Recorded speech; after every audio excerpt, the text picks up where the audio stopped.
Hi everyone, and welcome to Washington Echoes, where we travel back through time. I'm Audrey Fletcher, and I'm here today to share with you the origins of the Druid beliefs of birth, death and renewal, and their impact on today's world.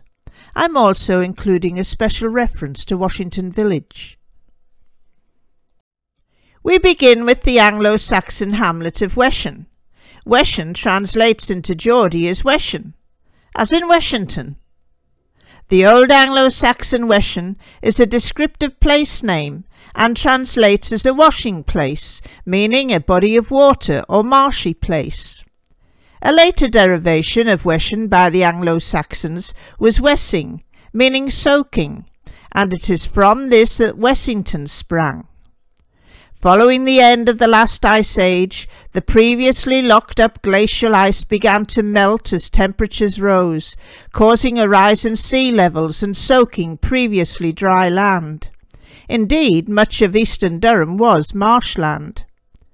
To the left of the screen is an illustration of how Weshan may have looked in Anglo-Saxon times.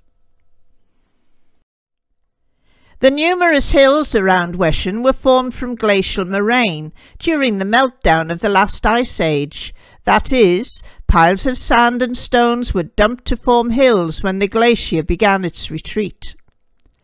Ton at the end of a place name is generally held to mean town, but by no stretch of the imagination was Wessington a town when William de Wessington I held the land. In fact, Ton is a derivation of the Anglo-Saxon tor, meaning a prominent hill, and denotes a holy hill, which was sacred to Venus and of special significance to the Druids.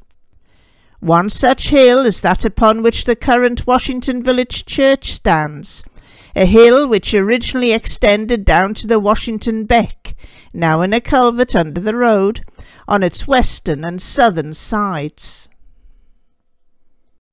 So, what was so special about the planet Venus, which caused it to be of special significance to the Druids in general, but more especially to the Druid intellectual elite, the Druid priest astronomers and philosophers, who in addition had skills in the sciences, medicine and law? The clue lies in the fact that it is referred to by astronomers as the evening and morning star, portraying the concept of death and rebirth, not unlike the sun. Death and rebirth, or resurrection, was central to the Druid religious philosophy. We now look at who introduced the Druid religion and culture to Britain. Tradition tells us that the person who is responsible for introducing religion and culture to Britain was the Druid named Hesus, who was considered the source of all knowledge. Hesus was also known as Hu, which was the name of the celestial sphinx who embodies the sacred knowledge of the ancient Egyptians, the sacred knowledge of creation, of birth, death and rebirth, and in consequence the sacred knowledge of the precession of the equinoxes. In the sky chart to the left of the screen, Hu, the celestial sphinx, was the blueprint for the Sphinx at Giza. This sky chart dates back to an astonishing 14,000 BC and will not appear again until the year 11,920 AD, due to the precession of the equinoxes. So, what is the precession of the equinoxes? Well, during precession, the sky appears to move through 1 degree of a circle over a period of 72 years. When the 72 years are multiplied by the 360 degrees of the complete circle, we discover that it takes 25,920 years for each heavenly revolution or cycle to be completed, at which time the process starts all over again. Birth, death and rebirth. The cycle of 25,920 years is often referred to as Plato's Great Year, which comprises the 4 seasons, the 12 ages and the precession of the equinoxes. The beginning of a new zodiacal season is marked by the standards of the lion, the bull, the man, and the eagle, as shown in the diagram. The cross is a symbol of the precession of the equinoxes, together with a circle creating the great wheel.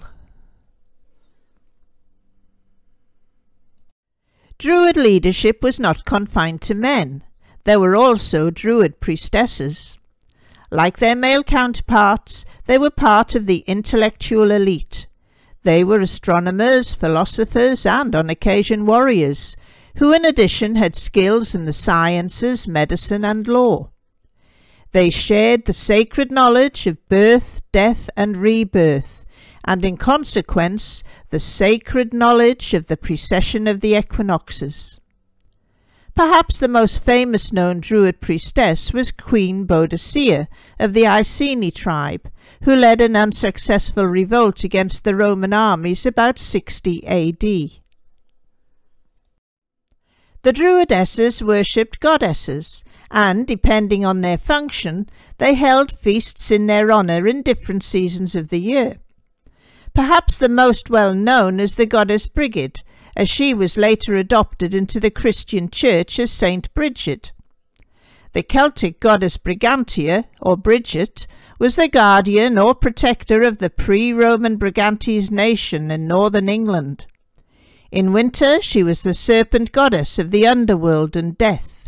In spring she was the goddess of rebirth, renewal, resurrection. Saint Bridget's cross symbolises the world woven into being, creation, and is a cross within a circle, symbolising the precession of the equinoxes. Saint Bridget's Day is on the 1st of February, which heralds the end of winter and the coming of spring. It was on this day that Bridget, as the serpent goddess, would emerge from her mound where she had been spending the winter months in an almost dormant state. In casting off her winter mantle she was like the serpent shedding its skin. Her mantle of spring was a symbol of renewal. An entanglement of serpents during the winter months takes on the appearance of a Celtic knot. This anomaly was pointed out to me by my husband Edwin. Druid mythology relates that Hesus was fathered by God and born of a virgin mother, Mayence, in the 9th century BC. He was later crucified, but his soul survived after death. Sound familiar? It was upon the holy hill that the Druids held an annual ceremony in which they reenacted the crucifixion of Hesus. This was called the Beltane Festival. In Washington Village, this ceremony could only have been held on the site of the Holy Trinity Church, the church on the hill. In the Beltane ritual ceremony, Hesus was crucified on an oak tree, which was symbolic of the tree of life. Interestingly, Druid is considered to have its origins in an Irish Gaelic word for oak tree, dwa. In mythology, the tree of life grew out of the sacred mound, its branches reaching out and supporting the star and planet-studded sky, while its roots reached down into the watery abyss of the netherworld. The trunk of the tree of life represented the world pillar, or axis mundi, around which the heavens appeared to revolve. The world pillar was the centre of the universe. Similarly, the sacred oak on the sacred mound at Washington Village was a world pillar, representing the centre of the universe. When Hesus was crucified upon the tree of life, he metaphorically became as one with the tree. Hesus' hue was representative of the axis mundi, around which the heavens appear to revolve. He was representative of the world pillar, the link between the terrestrial and the celestial worlds. He held the heavens in his outstretched arms. Druid mythology relates that Hesus was fathered by God and born of a virgin mother, Mayence, in the 9th century BC. He was later crucified, but his soul survived after death. The Virgin Mother in the heavens was the constellation of Virgo. With the passing of the centuries and the movement of the Sun into the age of Pisces due to precession, Hesus' Virgin Mother Mayence, also known as Maire, was replaced by the Christian Virgin Mary, while Hesus and his crucifixion were replaced by the Christian Jesus on the cross being a symbol of precession. The Druids are especially remembered for their association with the previously mentioned Beltane festival, the Bull Festival. The Beltane festival, which was celebrated at Washington Village 2 millennia and more ago, was also known as the Bringing Down of the Sun.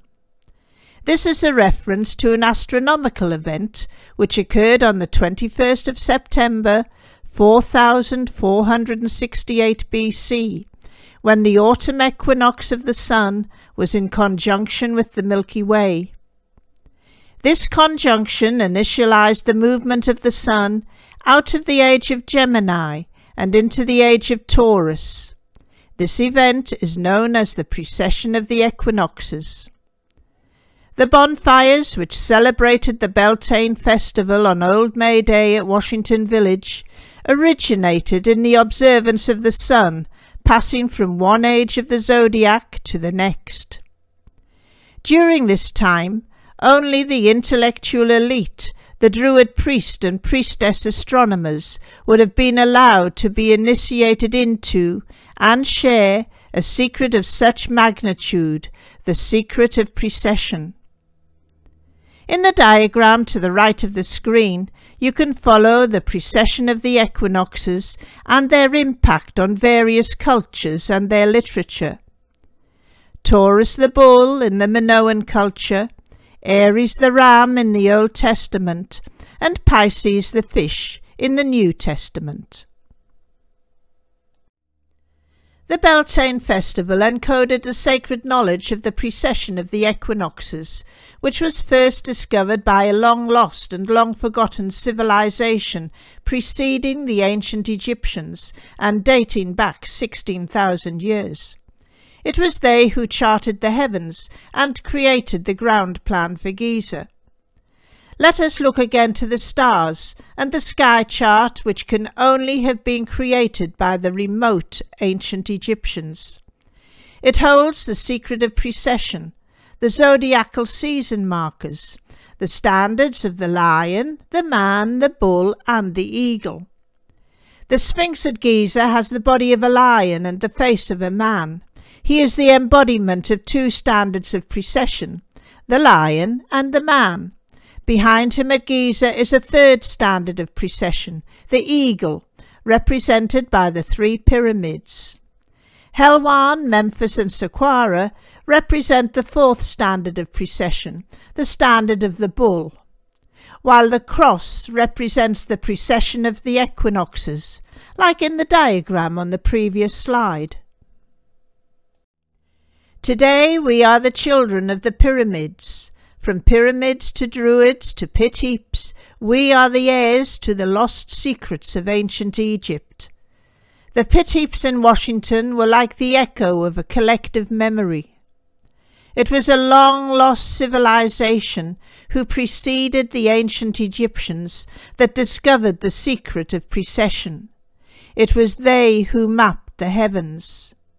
They were the guardians of time, and we are their children. Well everyone, I hope that you have enjoyed this video, and I look forward to sharing more history with you in my next video. Bye for now.